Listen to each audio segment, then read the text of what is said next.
ఓం నమ శివ శ్రీమాత్రే నమః. సర్వే జనా సుఖినో భవంతు. దేవాలయాల దగ్గర కొన్ని అపోహలు ఉన్నాయండి.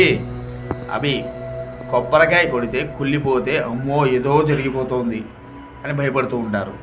కానీ మీరు ఆలయాల్లో కానీ ఇంటి దగ్గర కానీ కొబ్బరికాయ కొట్టినప్పుడు కుళ్ళిపోతే మీకున్న దరిద్రం పోతుందని అర్థం.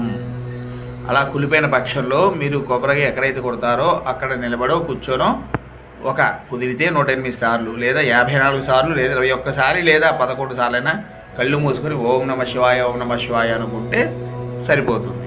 అదేవిధంగా ఆలయాల దగ్గర చెప్పులు పోతూ ఉంటాయి. అమ్మో పోయే అనుకుంటారు, కానీ అష్టదరిద్రాలు పోయినట్టు చెప్పులు పోతాయి. ఈ దరిద్రం అవతలో ఎవరైతే దుప్పిస్తారో వాళ్ళకి అంటుకుంటుంది. కాబట్టి ఇలాంటి చిన్న చిన్న విషయాలకి భయపడకండి, అంతా మంచిగా ఉంటుంది. శుభం. నా ఛానల్ సబ్స్క్రైబ్ చేయండి. ఓం నమ శివాయ.